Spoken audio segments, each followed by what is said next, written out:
తండ్రి మీ సన్నిధిలో మీ బిడ్డల చేతిలో దగ్గర ఉంది నేను కూడా ఆరాధించాలని ఆశ భావం నాకు అనుగ్రహించేందుకు మీకు కృతజ్ఞత చెల్లిస్తాను. దయచేసి జ్ఞానం చేసుకుంటున్నాం. ఇంకా రావాల్సిన వారు తీసుకురండి, హృదయాలు కార్యం జరిగించండి. వారితో మీరు మాట్లాడండి. మీ చిత్తాన్ని నెరవేర్చవలసిన చేస్తూ కృతజ్ఞతలు స్థుతులు చేస్తూ యేసు ప్రభు నామమున ప్రార్థించి వేడుచున్నాం తండ్రి.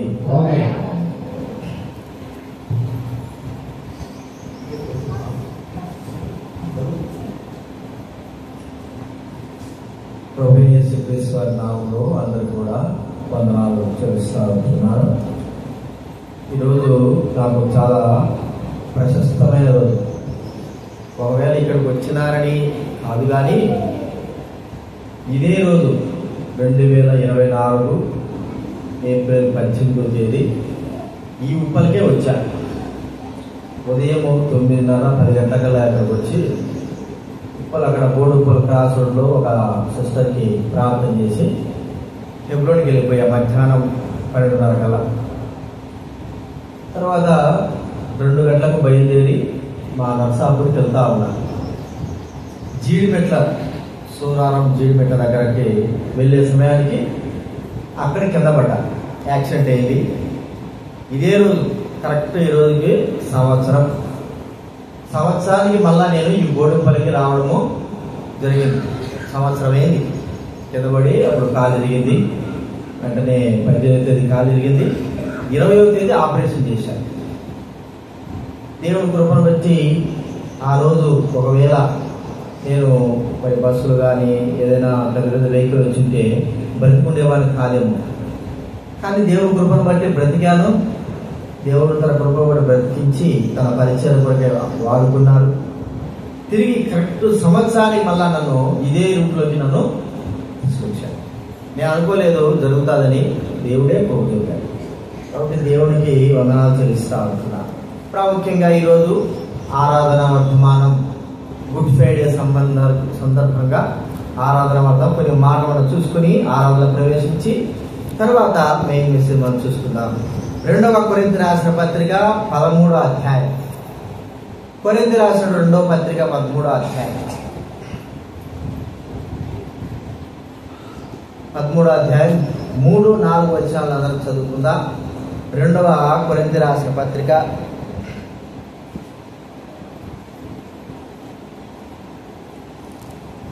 13వ అధ్యాయము 3వ వచనం 4వ వచనం. బైబిల్ గ్రంథం ఉన్న వారు తెరవండి.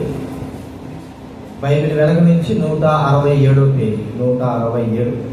13వ అధ్యాయం 3వ వచనం 4వ వచనం మనం అందరం కూడా కలిసి చదువుకుందాం.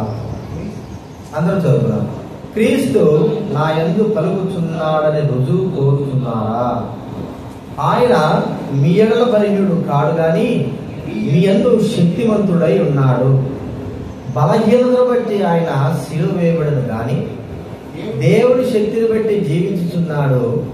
మేమును ఆయన యందుండి బలహీనమై ఉన్నాము గాని మీ ఎడల దేవుడి శక్తిని బట్టి ఆయనతో కూడా జీవం గలవారము.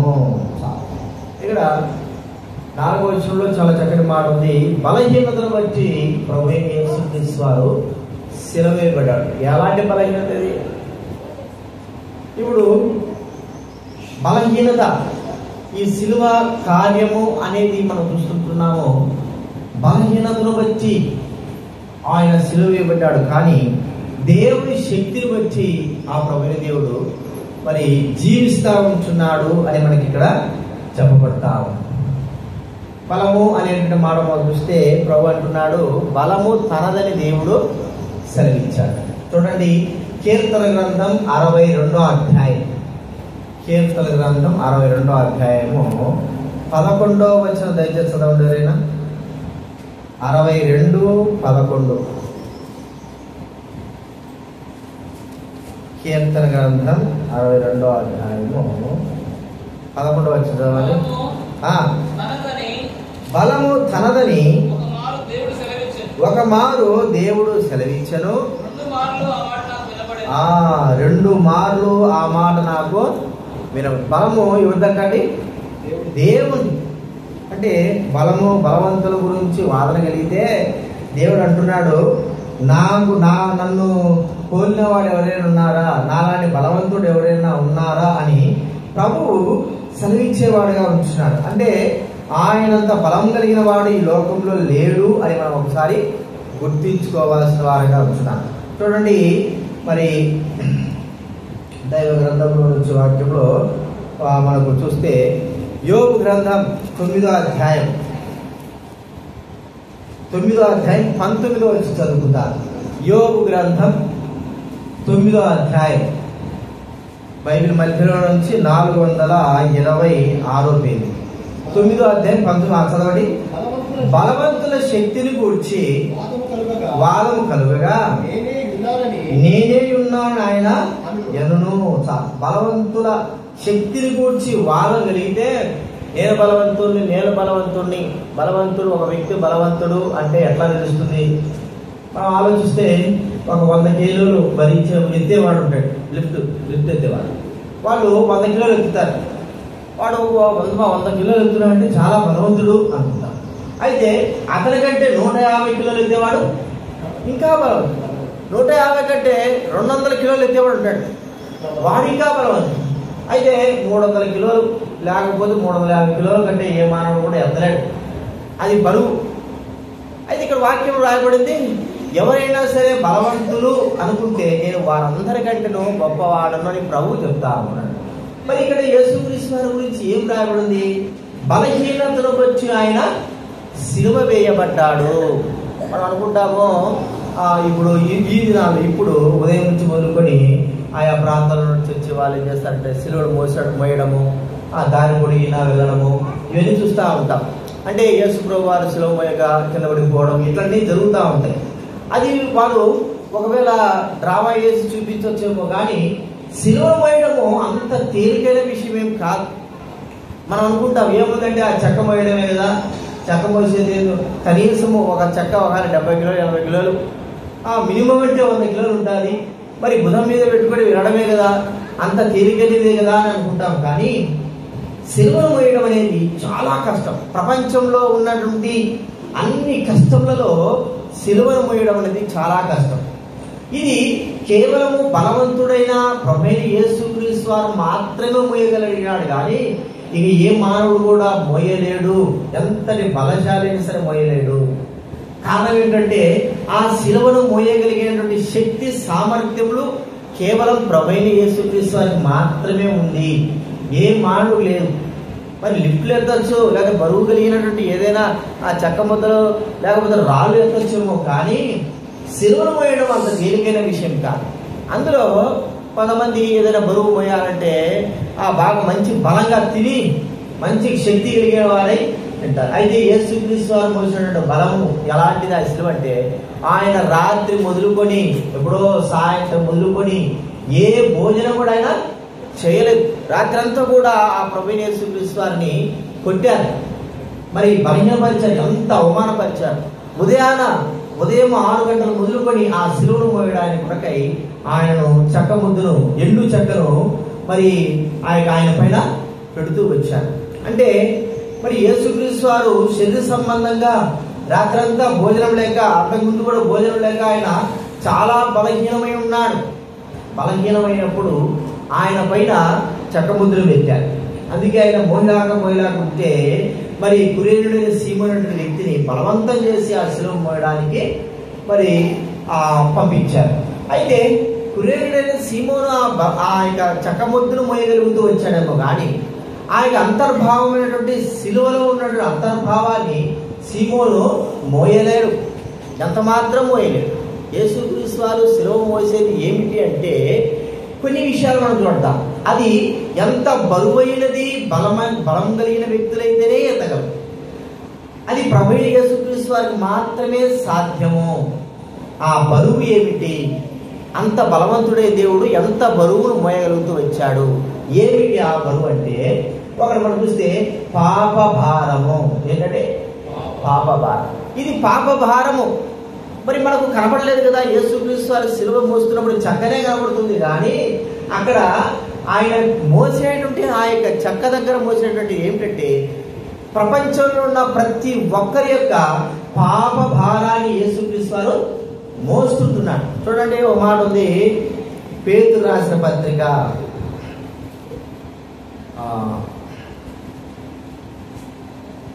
1 పేతురు 2వ అధ్యాయం 24వ వచనం చదవండి ఎవరైనా. పాపముల విషయమై చనిపోయి నీతి విషయమై జీవించినట్లు ఆయన తానే తన శరీరమందు మ్రాను మీద మోసుకొనెను. ఏం మోస్తున్నాడు చెప్పండి? మన పాపములను మ్రాను మీద. మరి కురేరుడైన సీమోను మోసాడు కదా చెక్కమొద్దంటే, అది కాదు. యేసుక్రీస్తు వారు శిలువ మీద మోస్తూ ఉన్నది ఏమిటంటే మానవుని యొక్క పాప భారాలు. ఎలాంటివండి ఇవి పాప భారాలు?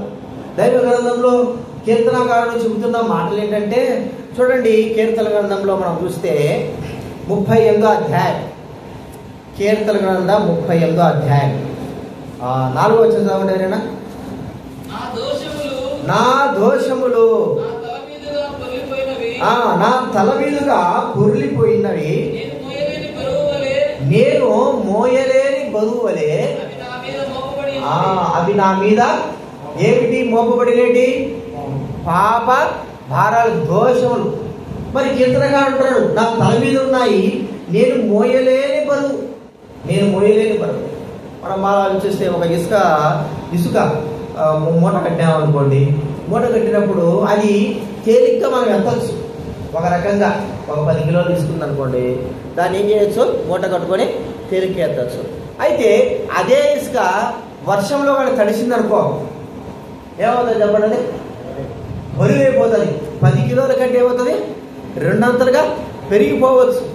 ఇక పడే కొద్ది, వర్షం పడే కొద్దీ దాంట్లో బరువు అనేది మనం చూస్తూ ఉంటాం. అదే ఎండిపోయిందనుకో, అది కొద్ది తేలిక కనపడతాం. మరి పాపభారము ఏమిటివి అంటే, లోకంలో ఉన్న ప్రతి ఒక్కరి యొక్క పాపభారం, పుట్టబోయే వాడి యొక్క పాపభారం కూడా, రేపు పుడతాడు లేకపోతే 100 సంవత్సరాలు పుడతాడు అన్న వాడి యొక్క పాపభారములన్నీ కూడా ప్రభువైన యేసుక్రీస్తు వారు ఏం చేస్తున్నాడు? మోస్తున్నాడు. ఒక్కొక్కరి యొక్క పాపభారాన్ని మనం ఇక్కడ చూస్తా ఉంటే, నేను మోయలేని పాపభారాలు. అందుకే చూడండి, కీర్తన గ్రంథం 40వ అధ్యాయం 12వ వచనం చదవండి ఎవరైనా. 40:12.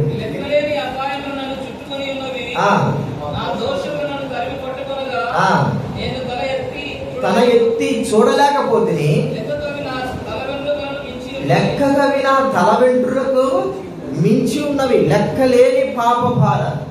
ప్రియమైన వారలారా, ఇవి ఆకాశానికి అంటేటువంటి పాపములు. ఈ పాపాలని ఎవరు భరిస్తారు? ఒక మాట చెప్పుకోవాలంటే నిందలు అని చెప్పుకుందాం మనం. నింద. ఇప్పుడు నాకు నేను నింద పడుతుంటున్నాను, నా నింద మీరు భరించాలంటే 1 అంటే భరిస్తాను, 2 అంటే భరిస్తాను, మరి 3వది భరించలేదు. ఒకటి నా నింద అంటే భరిస్తారు. మరి ప్రతి ఒక్కరి నింద భరించాలంటే మనం ఏం చెప్తాము?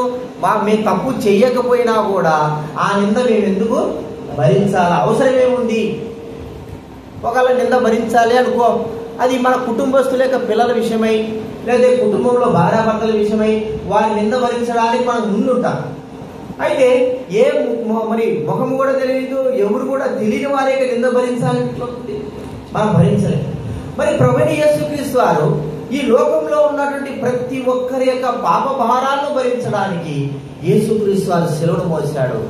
ప్రియమైన వారలారా, తన శిలువను ఎత్తుకున్నాడు.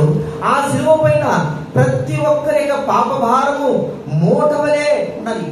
ఒక్కొక్కరి మూట మనం ఉంటాం కదా, బైబిల్ గురించి చెప్పబడింది, ఒక్కొక్కరి మూట ఏంటంట? ఆకాశానికి అంటే. ఇక ఎంతమంది ఉన్నారు ప్రపంచంలో? ఎన్ని వేల మంది ఉన్నారు? ఎన్నో వేల మంది ఉన్నారు. వారందరి పాప భారాలు భరించాలంటే ఎంత బలశాలి కావాలండి? దేవుడే పాప భారాలు భరించగలిగిన బలశాలి. మరి ప్రభువైన యేసుక్రీస్తు వారు బలహీనుడుగా ఉన్నాడు, కానీ ఆయన చేస్తున్న కార్యము శిలువ మీద ఏంటంటే మన పాప భారాలను మోస్తా ఉంటున్నాడు. ప్రియమైన వారలారా, ఇంతకంటే బలవంతుడు ఈ భూలోకంలో ఎవరు లేరు. మన పాప భారాలన్నింటినీ కూడా భరించగలిగినటువంటి వ్యక్తి యేసుక్రీస్తు వారు. ఇది మనం ఆలోచించాల్సింది ఏంటంటే, నీ పాప భారాలు కూడా మోస్తుంటున్నాడు. నీ పాప భారము ఆయన మోస్తాడు. ఒకసారి గుర్తించుకో. ఈరోజు గుడ్ ఫ్రైడే అని మనం వచ్చినాము, పండగ అని వస్తున్నాం, కానీ అసలు ప్రాముఖ్యం ఏమిటంటే నీ పాప భారం మోయడానికి వచ్చాడు. నీ పాప భారం ఎంతది? నీవు భరించలేనిది, ఇతరులు భరించలేనిది, భూమి కూడా భరించలేనంత పాప భారం మన జీవితంలో, ఒక్కొక్కరి జీవితంలో ఉంది. అందరిది కాదు భూమి భరించేది, ఒక్కొక్కరిదే భరించలేకపోతుంది పాప భారం. మరి ఇలాంటి పాప భారాలన్నింటిని కూడా యేసు ప్రభువు వారు తన శిలువ పైన, తన భుజాల పైన, తన శరీరం పైన ఆయన మోసినాడు. ఈ కార్యము ఏ మానవుడు కూడా తెలియదు, ఊరికి చనిపోతున్నాడు అనుకుంటున్నారు. కానీ యేసుక్రీస్తు వారు చేసేటువంటి బలమైన కార్యం ఏంటంటే మనుషుల యొక్క పాప భారాలను మోయడము. ఇది నీ పాప భారం మోస్తున్నాడు, మోసాడు. మరి ఈ పాప భారం అలాగే పెట్టుకుంటావా? మనకు బాగా తెలుసు, అప్పుడప్పుడు కథలు కూడా చెప్తా ఉంటారు. ట్రైన్లో వెళ్తా ఉంటే ఒక ఆమె, బస్సులో వెళ్తా ఉంటే ఒక ఆమె బుట్ట తీసుకొని ఏదో పళ్ళు అమ్ముకుంటా ఉన్నాడు. ఆమె బుట్ట తీసుకొని తల మీద పెట్టుకొని బస్సులో కూర్చునేది. అర్థమైంది మీకు? తల మీద పెట్టుకుని ఏం చేసింది? బస్సులో కూర్చున్నారు. కండక్టర్ అంటున్నాడు, ఏదమ్మా బస్సు నిన్ను మోస్తుంది, నీ తల మీద ఉండే బుట్ట కూడా మోస్తా, నువ్వెందుకు మోస్తున్నావు అంటే దీనికి కూడా టికెట్ కొడతాడు. దానికి టికెట్ కొట్టలే కానీ నువ్వేం చేయాలా, నీ బరువును కూడా ఏం చేయాలి, బస్సులో బస్సే భరిస్తుంది. అర్థమైందా? నువ్వే భరించేది కాదు. ఇప్పుడు నేను కూడా వస్తా అంటే సిస్టర్ వ్యవసాయకురాలు ఇంకొక సొక్కా పెట్టమ్మా అని చెప్పిన. సొక్కా ఎంత బరువు ఉంటుంది చెప్పండి? వేసుకో సొక్కా ఎంత బరువు ఉంటుంది? అంతా కలిసి ఒక అర కిలో కూడా ఉండదు, 1/2 కిలో ఉంటుంది కదా. ఒక సొక్కానే పెట్టింది.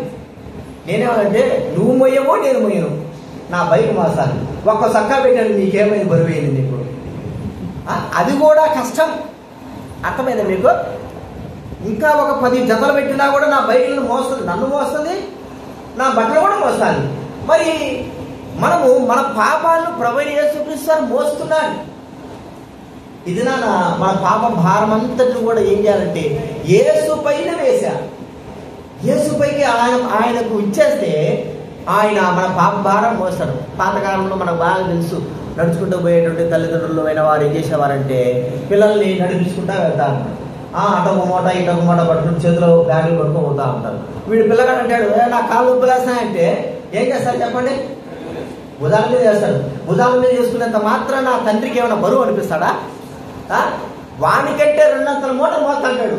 వీడు ఒక లెక్క కాదు, వానికంటే 200 మూట మోస్తా అంటాడు. వాడిని కూడా భుజాన్ని వేసుకుని వెళ్తా ఉంటాడు. మనకు బాగా తెలుసు. మరి యేసుక్రీస్తు వారు నీ పాపాలన్నీ కూడా ఆయన పైన వేయడం ద్వారా నీ పాపములు క్షమింపబడి తేలిక అవుతావు. ఇదే యేసుక్రీస్తు వారు ఈ దినాన గుడ్ ఫ్రైడే పాపములను సిలువ వేయబడిన దినం అంటే అర్థం ఏంటంటే బలశాలి అయిన ప్రభువు బలహీనతను బట్టి సిలువ వేయబడినట్టుగా మనకు కనబడుతున్నాడు. కానీ మన పాపాలన్నిటిని కూడా ఆయన మోయగలిగినటువంటి శక్తి కలిగినటువంటి ఏకైక వ్యక్తి. ఇది నువ్వు పాపం తట్టే ఉంటావా? నీ పాపాలను యేసు పైన వేయి. ప్రభువా, నేను పాపిని, నా పాపముల చేత నేను ఎంతో బరువెక్కిపోయినాను అనగా నా పాపములు నన్ను బాధిస్తా ఉంటున్నాయి, ఈ పాపములన్నీ కూడా నీ పైన వేస్తున్నాను ప్రభువా అని నువ్వు అడగగలిగితే నీ పాపాలు క్షమిస్తాడు. ప్రభువా, నేను పాపిని అడగగలిగితే యేసుక్రీస్తు ఈ దినాన బలవంతుడైన దేవుడు నీ పాపాలేంటి, ఎంతో మంది పాపాలు మోసాడు. ఆయన ఈ రోజు నీ పాపాలు మోసి మరి ఆయన ఆ పాపాలను కూడా తీసివేసేవాడుగా చూస్తా ఉంటున్నాను. కాబట్టి మొట్టమొదటిగా బలహీనతను బట్టి యేసుక్రీస్తు సిలువ వేయబడ్డాడు. కానీ ఆయన బలవంతుడుగా చేసిన కార్యం ఏంటి చెప్పండి?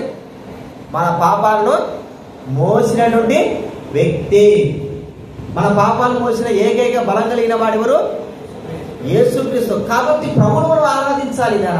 రెండోదిగా ఆయన ఆ సిలువను అత్యంత ఓపికతో భరించినాడు. ఓపిక అనేది మనకు నశిస్తుంది కదా. నాకు ఎక్కువ ఓపిక ఉంది, ఇక నేను చచ్చిపోయేంత వరకు కూడా ఓపిక తప్పను అన్న వాళ్ళు ఎవరైనా చేయగలరా? చెప్పగలరా? దానికంటే టైం ఉంటుంది కదండి, భరించగలిగేంత టైం ఉంటుంది అంతే. తర్వాత మనం ఓపికను ఏం చేస్తాము? తప్పిపోతాం, మన వల్ల కాదు, ఏదైనా సరే భరించలేము. మరి యేసుక్రీస్తు వారు ఉదయం 6 గంటలు మొదలుకొని 9 గంటల వరకు కూడా కాదు, మధ్యాహ్నం 3 గంటల వరకు కూడా ఆయన సుమారు 6-7 గంటల వరకు ఆయన శిలువ మీద వ్రేలాడిన వాడు, శిలువను మోసిన వాడు. ఎంత ఓపిక కావాలండి? ఆ ఓపిక ఏమిటి? మరి కొంతమంది అయితే ఈ ఇప్పుడు ఈ దినాలైనా సరే ఏ దినాలైనా సరే సాధారణమైన మనుషులకి ఆ శిలువను అప్పచెప్పి మనకి శిలువ వేస్తే ఆ వ్యక్తి సగంలోనే చచ్చిపోతాడు. ఒక 2 గంటలకి ఏమైపోతాడు? చనిపోతాడు. అసలు ఆ యొక్క శిలువను ఎత్తేటట్టు ఓపిక కూడా ఉండదు. చివరికి నేను ఆ గొల్గొతా కొండ చేరాలంటే ఆలోచన కూడా ఉండదు. యేసుక్రీస్తు వారు ఎందుకు ఆయన ఇంత ఓపికగా శిలువ మోయాల్సి వచ్చింది అనేది మనం గుర్తించుకోవాలి. ఎంత ఓపిక అంటే ఆయన ఆ ఓపికతో తన చివరి ప్రాణం పోయేంత వరకు కూడా మరి ఆయన ఆ శిలువను భరించవలసిన వాడుగా ఉంటున్నాడు. ఒకవేళ ఆయన మధ్యలో కానీ ఆపేస్తే, శిలువను నాకు వద్దు అని తీసివేస్తే మనమైతే ఏం చేస్తాం చెప్పండి? మనమైతే శిలువ వేస్తే ఇప్పుడు నాటకాలు వేస్తున్నారు కదా, ఇప్పుడు ఈరోజు చేస్తారు నాటకాలు. శిలువ మొదలు పెట్టుకొని ఎంతసేపు వస్తాడు? ఒక గంట సేపు చర్చి వరకు వస్తాడు. చర్చి దగ్గర ఏం చేస్తాడు? హాఫ్ అన్ అవర్ వెళ్ళే. ఆ తర్వాత వాడి మీద ఇంకా ఎక్కువ పెట్టారు అనుకో, వాడికి ఒప్పుకోడు. అర్థమైందా? బరువు అంతా నా మీద కడతారు, మీరు ఎంతసేపు పోయాలి నేను. చివరికి ఆ చర్చి కాడికి హాఫ్ అన్ అవర్ వచ్చేంత వరకు వాడికి ఇంకా ఎట్లుంటారంటే ఇంకా ఆ ఓపిక తట్టుకోలేకుండా ఉండొచ్చేమో. చివరికి ఏం చేస్తాడంటే ఆడ మారేస్తాడు దాన్ని ఓపిక లేక. యేసుక్రీస్తు వారు ఎంత ఓపిక కలిగిన వాడంటే ఆయన మరి అంత గొప్ప ఓపిక కలిగిన వాడు. చివరి వరకు కూడా ఆయన ఈ కార్యము చేయకపోతే, ఏం కార్యం అంటే శిలువ కార్యం చేయకపోతే మన ప్రతి ఒక్కరికి విడుదల విమోచన కలిగేది కానే కాదు. యేసుక్రీస్తు వారు చివరి వరకు మరణం పొందేంత వరకు శిలువ శ్రమ సహించవలసిన వాడుగా ఉంటున్నాడు. ఓర్పు గొప్ప ద్రోహ కార్యములు జరగకుండా కాపాడబడుతుంది. చూడండి, ప్రసంగి గ్రంథం 10వ అధ్యాయం. ప్రసంగి గ్రంథం 10వ అధ్యాయం 4వ వచనం చదవండి. ప్రసంగి సామెతల తర్వాత ఏలువాడు నీ మీద కోపపడిన ఎడల ఓర్పు గొప్ప ద్రోహ కార్యములు జరగకుండా చేయను. ఏం చేస్తుందంటే ఓర్పు గొప్ప ద్రోహ కార్యము జరగకుండా చేస్తారు. యేసు ప్రభువు వారిని సిలువ వేయబడుకోకుండా సాతాను ఎన్నో విధాలుగా ప్రయత్నించినప్పటికీ ఆయన చివరి వరకు కూడా సిలువ వేయబడేంత వరకు కూడా తన ఓర్పును తన సహనాన్ని ఆయన ఎంత మాత్రం విడిచిపెట్టలేదని మనం చూస్తా ఉన్నాం. చూడండి, సిలువ ఆయన భుజాల మీద పెట్టి యెరూషలేము వీధిలో తీసుకొచ్చేంత వరకు ఎంత ఓర్పున్నాడు. ఒకరా ఇద్దరా 100 మంది ఆయన నిందిస్తూ ఉంటున్నారు, కొడుతూ ఉంటున్నారు. దేవుడు మరి భూలోకంలోకి వచ్చాడని చెప్పినా కూడా వినలేని వారుగా ఉంటున్నారు. వారి కొరకే ఈ కార్యం జరుగుతున్నప్పటికీ వారు ఎంత మాత్రం కూడా ఆలోచన లేని వారుగా ఆయనకు శిక్ష విధిస్తూ వచ్చారు. ప్రియమైన వాళ్ళ అవమానం, అందరూ కూడా అవమానిస్తూ ఉంటున్నారు. ఆయనకు ఓర్పు నశిస్తే, మనం కానీ ఓర్పు నశిస్తే ఏం జరుగుతుంది? మనం కోపం వస్తుంది కదా, ఓర్పు వస్తే చిన్నపిల్లలైనా సరే పెద్దలైనా సరే ఓర్చుకున్నంతసేపు ఓర్చుకుంటాం. తర్వాత మన వల్ల కాదు, ఇక తిరగబడతాం, కొడతాం, ఏదో ఒకటి చేస్తాం. ఎందుకు? ఓర్పు కోల్పోయినాం. మరి యేసుక్రీస్తు వారు చేయవలసిన కార్యము ఇది పెద్ద కార్యం. ఈయన కానీ ఈ ఓర్పు కానీ పడకపోతే సమస్త ప్రజలకి ఏం రాదని చెప్పండి? విమోచన, విడుదల కలగనే కలగ. ఎట్లాగైనా సరే యేసుక్రీస్తు వారు సగంలోనైనా సరే ఈ సిలువ మోయకోకుండా చేయాలా? ఎన్ని అభ్యంతరాలు, ఎన్ని నష్టాలు, ఎన్నిగా ఆయనకు అవమానాలు జరిగినాయి. అయినా ఆయన చెల్లించలేని వాడుగా చివరి వరకు తన యొక్క శిలువను మోసిన వాడుగా మనం చూస్తూ ఉంటున్నాం. ఆయన అవమానములు సహించాడు. ఓర్పుతో అవమానం సహించి చివరికి ఆయన ఉండవలసిన స్థానం ఎక్కడుందంటే పరలోకంలో తండ్రి కృపాశమున. చూడండి, హెబ్రీ పత్రిక 12వ అధ్యాయం. హెబ్రీ పత్రిక 12వ అధ్యాయం 2వ వచనం చదవండి ఎవరైనా. 12వ అధ్యాయం 2వ వచనం. ఇంత గొప్ప సాక్షి సమూహము మనము కూడా ప్రతి భారమును సులువుగా చిక్కులు పెట్టు పాపమును విడిచిపెట్టి చూచుచు ఓపికతో పరిగెత్తుదము. ఆయన అవమానమును నిర్లక్ష్య పెట్టి సిలువను ఏం చేశాడంటే సహించి దేవుని కుడిపార్శ్వమున దేవుని సింహాసన కుడిపార్శ్వమున సిలువను సహించి ఓర్పుతో సహించిన వాడుగా చూసుకుంటున్నాం. ఇప్పుడు రాజాది రాజుగా ఆయన తండ్రి కృపార్శ్వమున ఉంచున్నాడు. ప్రియమైన వారు, యేసుక్రీస్తు వారు సిలువను సహించాడు కాబట్టి ఆయన పరలోకంలో ఉన్నాడు, పరలోకంలో జీవిస్తా ఉంటున్నాడు, ఆయన నిత్యమైన వాడుగా ఉంటున్నాడు. ఆ ఓర్పుల ద్వారానే ఇది నాన్న మనం కూడా జీవించే వారము. ఆయన జీవిస్తున్నాడు, మనం కూడా ఏమైనామండి జీవించే వారంగానే కూడా. ఒకవేళ ఆయన మరణించాడంటే మనం కూడా మరణించిన వారమే. కానీ ఆయన ఓర్పుతో ప్రతి ఒక్కరూ జీవించాలి, జీవం కలిగిన వారే ఉండాలంటే ఈయన ఈ కార్యము శిలువ కార్యం జరిగించాలా. ప్రతి ఒక్కరికి కూడా ఆ యొక్క జీవాన్ని మానవులకు ప్రసాదించాలి. జీవించుంటేనే కదా ప్రతి ఒక్కరికి ఇచ్చేది. జీవించకపోతే ఆయన ఇవ్వగలడా? ఇవ్వలేడు. కాబట్టి యేసుక్రీస్తు వారు జీవించి ఉన్నాడు అని బైబిల్ గ్రంథంలో సెలవిస్తారు. మనం కూడా ఏమైనామో ఓర్పుతో సహించి ఆయన శిలువను సహించి తండ్రి కృపార్శ్వమున నిరంతరం జీవిస్తున్నాడు. కాబట్టి మనం కూడా జీవించే వారంగా చేయబడ్డాం. కాబట్టి ఇది నాన్న నిత్య జీవం మనకి ఇవ్వడానికి కొరకై ప్రభువైన యేసుక్రీస్తు వారు వచ్చారు. గొర్రెలకు జీవం ఇవ్వడానికి, అది సమృద్ధిగా ఇవ్వడానికి యేసుక్రీస్తు వారి లోకాల్లోకి వచ్చిన్నాడని బైబిల్ గ్రంథం మనకు సెలవిస్తా ఉంది. ఆయన మరణము మనకేమైపోయింది? జీవాన్ని ఇచ్చింది. ఏ జీవం ఇది? నిత్య జీవం. ప్రతి ఒక్కరికి నిత్య జీవం. ఆయన మరణించకపోతే మనం జీవం కలిగిన వారంగా ఉండలేము. ఒక మాట మనం చెప్పుకోవాలంటే ఇశ్రాయేలు ఐగుప్తు దేశంలో ఉన్నారు. మరి 9 యొక్క సూచక్రియలు అయిపోయిన 10వ సూచక్రియ చివరిది ఉండాలి ఒకటి. అది దేవుడు చెప్పాడు. ఈ సూచక్రియకు అందరూ కూడా దేవుడు మరి ఫరో వదిలేస్తాడు. ఏం సూచక్రియ అంటే పస్కా పశువు, ఒక గొర్రె పిల్లను మీరు ఏం చేయాలా? ఇంటింటికి ఒక గొర్రె పిల్ల అర్పించి దాని రక్తాన్ని మరి ఆ ద్వారబంధంపై పూయండి. పూసిన తర్వాత పశువు యొక్క మరి శరీరాలతో కూడా మీరు మాంసాన్ని తినేసారు. ఏ ఇంటి దగ్గర ఆ రక్తం కనపడదో ఆ ఇంటిలోకి ఏమొస్తుంది? మరణం ప్రవేశిస్తారు. ఏ ఇంటిలోకి? ఇప్పుడు రక్తం ఉన్నటువంటి ప్రతి ఇంటిలో ఏమున్నట్టు? నిత్య జీవం ఉంది. రక్తం లేని ఇంట్లో జీవం లేదు, మరణం ఉంది. అందుకే ఏ ఇంటికి అయితే రక్తం లేదో ద్వారబంధాల పైన ఆ ఇంట్లో మరణం ప్రవేశించింది. తొలిచూలు కుమారుడు, ఐగుప్తు దేశంలో ఉన్న వారందరి కుమారుడు కూడా ఒక్కొక్కరు కుమారుడు, రాజు కుమారుడు మొదలుకొని చెరసాల యొక్క కుమారుడు యొక్క కొడుకు కూడా అందరూ, పెద్ద కుమారుడు ఎవడైతే ఉంటున్నాడు కుటుంబానికి, వారందరూ కూడా ఏమైపోయినారు? జీవం లేదు, ఇక మరణం వచ్చింది. కాబట్టి ప్రియమైన వాళ్ళరా, మన జీవితంలో యేసుక్రీస్తు వారు ఓర్పుతో సహించినాడు కాబట్టే మనకు నిత్య జీవం ఏమైపోయింది? ప్రసాదింపబడింది. ఇది నాన్న యేసు ప్రభునందు విశ్వాసం ఉంచిన వాడే నిత్య జీవం గలవాడు. చెప్పండి, యేసు ప్రభునందు విశ్వాసం ఉంచిన వాడు, యేసుక్రీస్తు వారే నిత్య జీవం. ఆయన అంగీకరించిన వాడు ఎవరైతే ఉంటాడో వాడు నిత్య జీవం కలిగిన వాడు ఉంటాడు. అంగీకరించకపోతే జీవం లేని వాడే, అనగా బతికే ఉంటాడు కానీ వాడు చచ్చిన వాడితో సమానం మనం చూస్తాం. ప్రియమైన వాళ్ళరా, ఈ యొక్క ఉదయకాల సమయంలో ప్రభువుతో మాట్లాడుతున్నాడు.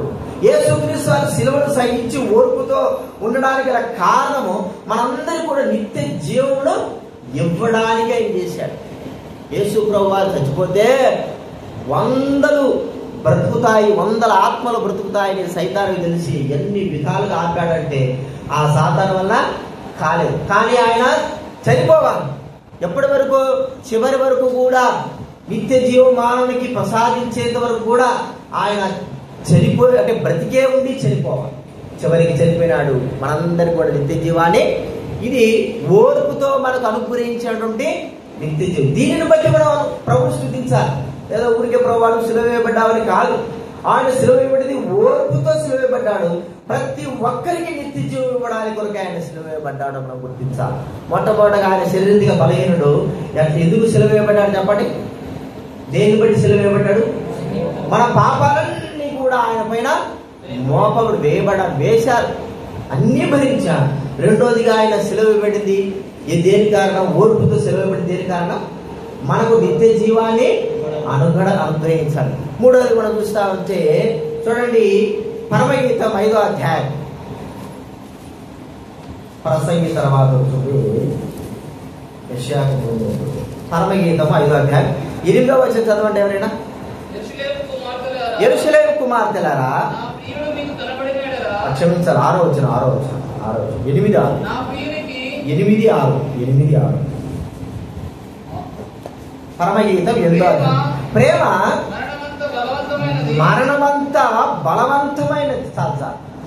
ప్రభువైన యేసుక్రీస్తు వారు ప్రేమతో మన కొరకై సిలువను భరించాడు. యేసుక్రీస్తు వారి యొక్క సిలువలో మనకు కనబడేది చెప్పండి, ప్రేమ. ఈ ప్రేమ ఎలాంటిది? మరణమంతా బలమైన ప్రేమ గురించి మనం ఆలోచిస్తే యేసుక్రీస్తు వారు ప్రేమించేంత ప్రేమ ఈ భూలోకంలో ఎవరికి కూడా లేదు. అందుకే ఆయన సిలువను చూసినప్పుడల్లా, ఇంతగా నన్ను ప్రేమించినావా, నా కొరకై నీవు ప్రాణం పెట్టునంతగా ప్రేమించినావా. బైబిల్ గ్రంథంలో ఉంది, దేవుడు మన ఎడల తన ప్రేమను వెల్లడిపరుస్తుంటున్నాడు. ఏమిటంటే, మనం ఇంకనూ పాపులమై ఉండగానే మన కొరకై యేసుక్రీస్తు వారు ఏమైనాడండి, ఇంకనూ ఏమిటి వెల్లడిపరచడము? తన ప్రేమను వెల్లడిపరుస్తున్నాడు. ఎందుకంటే ఇంకా పాపులము. ఆయన ప్రేమ ఎంతంటే మరణమంతా బలమైంది. మరణానికి మించిన బలము ఈ భూలోకంలో ఏది కూడా లేదు. బలవంతులనే మృంగేటువంటిది ఏంటి చెప్పండి? మరణం కదండి. ఎంత బలవంతుడైనా సరే, 150 కిలోలు బలవంతుడైనా సరే, మరణం వచ్చిందంటే ఏం కావాలా? దాసోహం అనాల్సిందే. వాడి కండలు ఎట్టబోతాయో, లేకపోతే ఎంత ఎత్తున్నవాడైనా సరే, ఎంత బలశాలైనా సరే, ఎంత విద్య తెచ్చిన వాడైనా సరే, మరి ఎంతటి వాడైనా సరే, వాడు మరణం దగ్గరకు వచ్చిందంటే ఆ చెప్పడానికి వీళ్ళ వదిలిపెట్టి వెళ్ళాల్సిందే. మరణానికి దాసోహం కావాల్సిందే. ఇప్పటి వరకు కూడా మరణాన్ని జయించిన బలవంతులు భూలోకంలో లేరు. మరణాన్ని జయించిన బలవంతులు భూలోకంలో ఎవరు కూడా లేరు. ఒక్కరా ఎవరు చూద్దాం చెప్పండి? చాలా మంది భూలోకంలో అలాగే ఉన్నారు, భూమిలో అలాగే ఉన్నారు. మరి వారి శవాలు అలాగే ఉన్నాయి, వారి శరీరాలు అలాగే ఉన్నాయి. 100 సంవత్సరాలు 200 సంవత్సరాలు అయినాయి కదా. 200 సంవత్సరాల బాడీని ఎవరైనా చూశారా? 200 సంవత్సరాలు అంటే సమాధిని ఎవరైనా చూశారా వీళ్ళు ఎవరైనా? నేను చూసిన 200 సంవత్సరాలు అంటే సమాధి చేసిన శవం. సమాధే ఉంది, దానిపైన డేటు 1804 ఉంది. ఎన్ని సంవత్సరాలు చెప్పండి? నెల్లూరులో క్యాథలిక్ చర్చి ఉంటుంది, ఆ చర్చి సమాధి తోటం. అందులో 1804 సమాధి, 1800 సమాధి నేను చూశాను. ఆ సమాధి కూడా ఎవరు అమ్మాయి అంటే చిన్న పిల్ల, 12 సంవత్సరాల పిల్ల చచ్చిపోయింది. అప్పుడు కట్టిన సమాధి ఇప్పుడు ఎన్ని సంవత్సరాలు పిల్లకి చెప్పండి? 200 సంవత్సరాలు బతుకుంటే అంతేనా? 200 సంవత్సరాలు అంటారు, 18 సంవత్సరాలు. కానీ లేదు, సమాధులు అలాగే ఉంటాయి. దినాలు జరిగిపోతాయి, సంవత్సరాలు జరిగిపోతాయి. ఎందుకంటే మరణము వారిని పట్టింది. ఆ మరణం యొక్క బంధకాల నుంచి ఎంతటి వారైనా సరే విడిపించుకోలేరు, రాలేరు కూడా. అయితే మరణం నుంచి, మరణం పట్టుకున్నా అందరిని పట్టుకున్నది మరణం. అందులో యేసుక్రీస్తు వారు కూడా పట్టుకున్నది కదండి. మరణం ఏం చేసింది? అందరూ పట్టింది. యేసుక్రీస్తు వారు శరీరధారిగా ఉన్నాడు. మరణం యొక్క సహజ నైజం ఏమిటంటే, ఏ వ్యక్తి అయితే భూమి మీద జీవిస్తాడో ఆ వ్యక్తిని చంపడమే దాని యొక్క సహజ నైజం. అంతే. మరణం అనేది నేను అనుకుంటున్నాను ఒక వ్యక్తి అనుకుంటా. ఆ వ్యక్తికి ఇచ్చినటువంటి బలం ఏమిటి? పాప బలం. పాపం లేనివాడు ఎవడైనా సరే వాడిని నువ్వు ముట్టడానికి వీళ్ళే. అర్థమైందా? వాడిని నువ్వు చంపడానికి వీళ్ళే. భూలోకంలో పాపం లేనివాడు ఎవరో చెప్పండి? దేవుడు పాపం లేనివాడు. అందరూ పాపం ఉండాలి. మరి యేసుక్రీస్తుని ఎందుకు పట్టింది? పాపం లేదు, మరి ఎందుకు వచ్చింది? మన పాపాలు ఆయన పైన ఉన్నాయి, పాపాలు మోయబడుతున్నాయి. కాబట్టి ఏం చేస్తున్నాడంటే ఆయన పాప శరీరాకారముగా ఈ లోకానికి వచ్చి ఉంటున్నాడు. మన పాపాలు యేసుక్రీస్తు వారి మీద పడ్డాయి. కాబట్టి మరణము ఓహో వీడు కూడా పాపంలో ఉన్నట్టున్నాడు అనుకొని యేసు ప్రభువుని పట్టుకున్నాడు. మరణం బంధించేసి సిలువలో మరణం చనిపోయిన తర్వాత ఏం చేశారు చెప్పండి? ఆయనను సమాధి చేసి పారేశారు. అది రూలు. చచ్చిపోయిన ప్రతి ఒక్కరిని ఏం చేయాలా?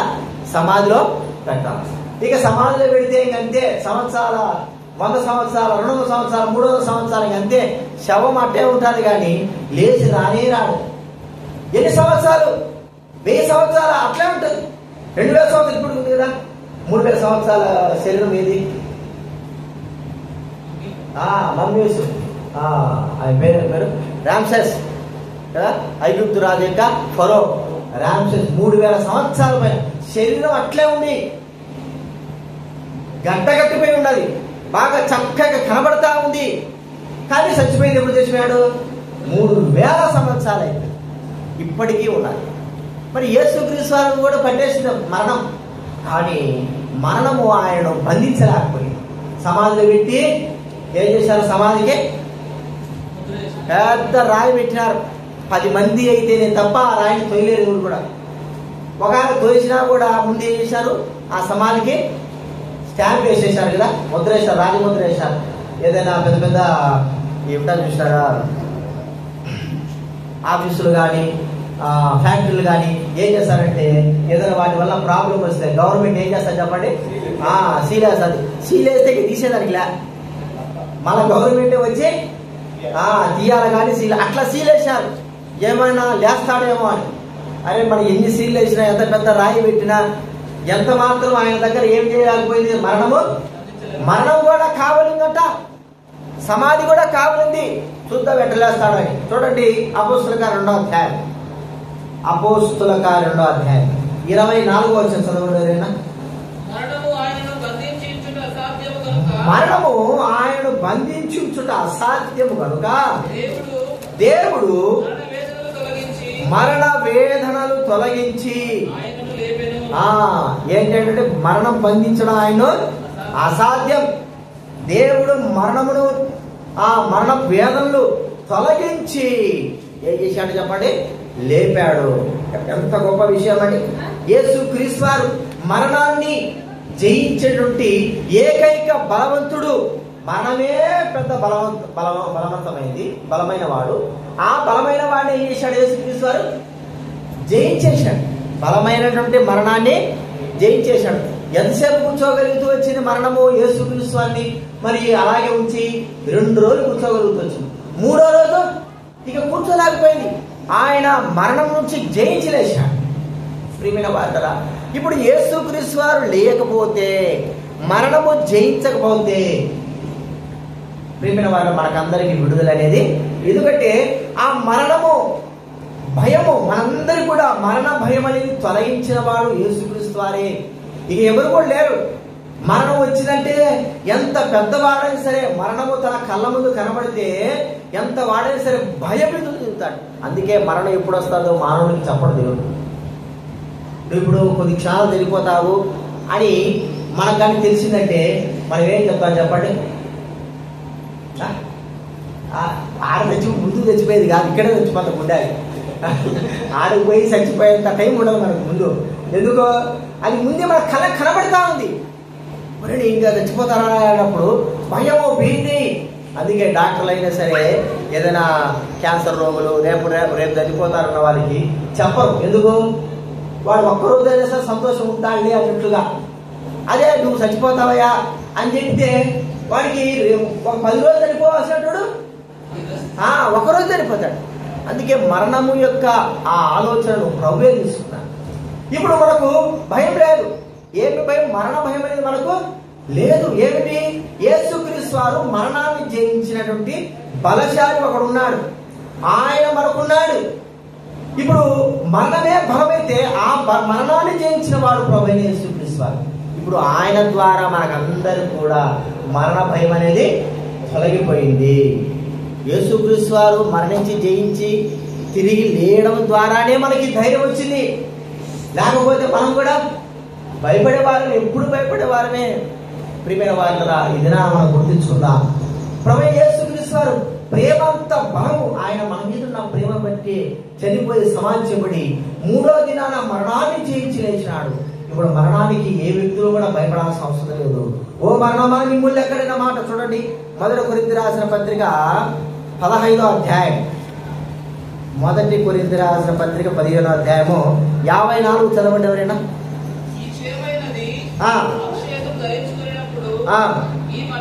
ఈ మర్త్యమైనది అమర్త్యతను ధరించుకున్నప్పుడు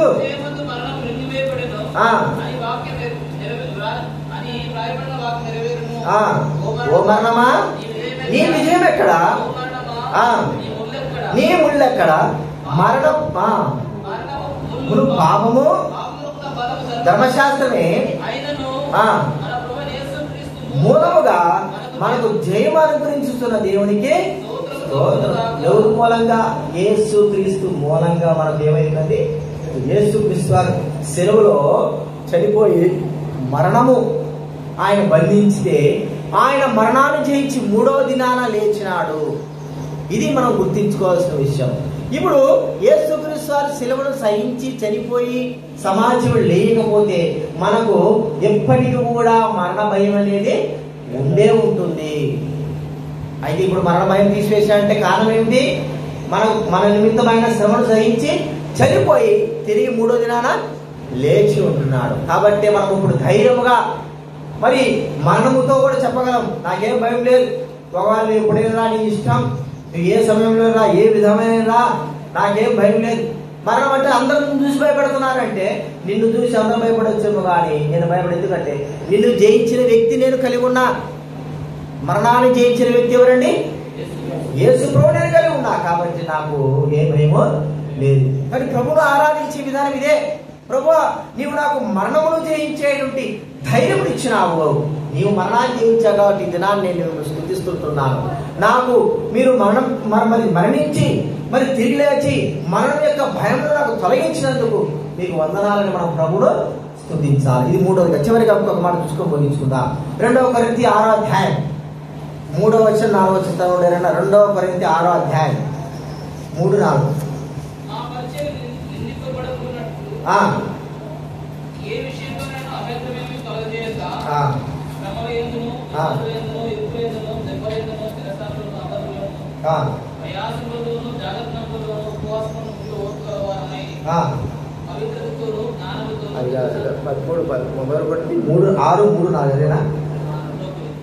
రెండో కొరింథీ సరే కాదు.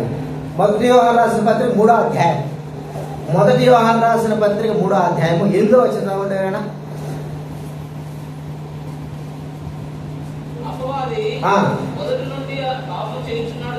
చేయుచున్నాడు కనుక పాపం చేయవాడు అపవాది సంబంధి, అపవాది యొక్క క్రియలను లయపరుచుటకే.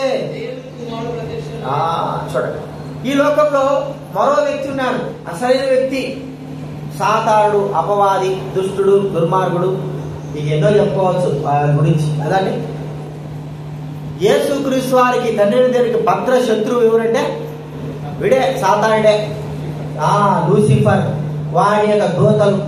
ఇక ఎవరు కూడా తండ్రి దేవునికి భద్ర శత్రువు లేరు.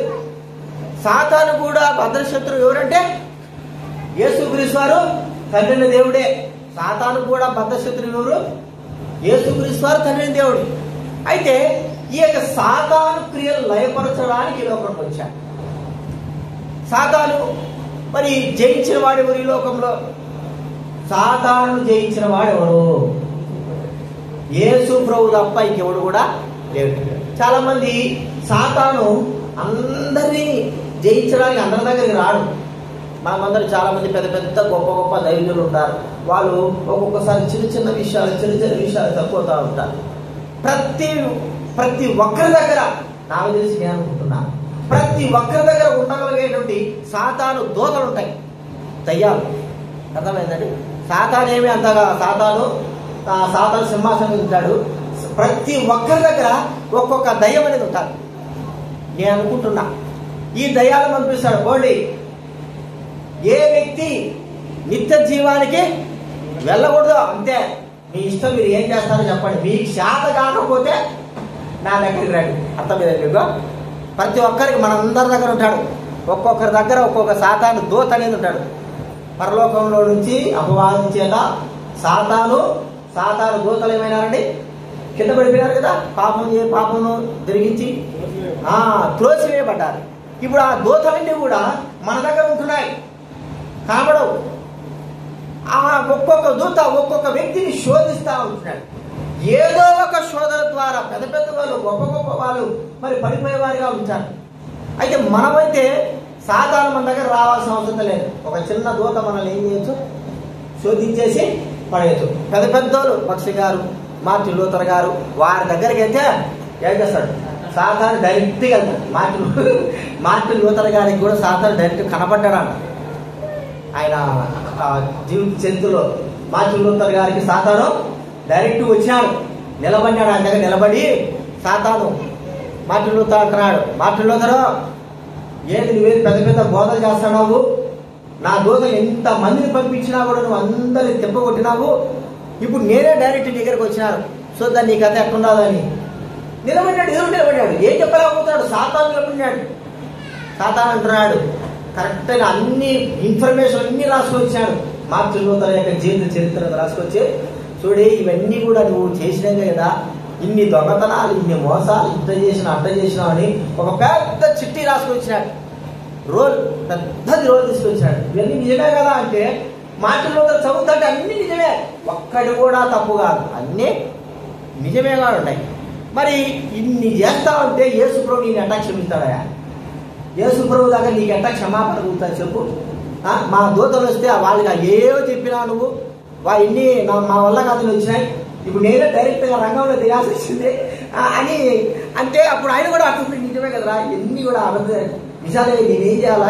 వానికైతే దూతలకైతే కనపడలే కాబట్టి చెప్పినాను, ఇప్పుడు డైరెక్ట్ కనపడి నాకు చెప్తున్నాడు ఏం చేయాలా అన్నప్పుడు దేవుడు హృదయంలో ఒక తలంపు ఇచ్చాడంట. అరే యేసు ప్రభు రక్తము ప్రతి పాపం నుండి ఏం చేస్తుంది, కడిగి పవిత్రపరుస్తుంది, ఎంతటి పాపాలైనా సరే అన్నప్పుడు అక్కడ ఒక ఎర్ర ఇంకు, అప్పట్లో ఇంకుతో రాసేవారు కదా, ఇంకు బాటలు ఉంటే ఎర్ర ఇంకు తీసుకొని ఆ యొక్క చిట్టీల పైన ఏ పాపాలైతే చేశారో అన్ని చిట్టీలపై ఎర్ర ఇంకు ఇట్లా వేసేసాడు. వేసేసి చెప్పినాడు, సాతానా ఇవన్నీ చేసింది నేను నిజమే, ఇవన్నీ నేను చేశా, కానీ యేసు ప్రభు ఏం చేశాడంటే ఆయన రక్తం చేత ఇవన్నీ కడిగి పవిత్రపరిచాడు. ఎవరు చెప్పుకుంటా నీ ఇష్టం చెప్పుకోపా అన్నాడు.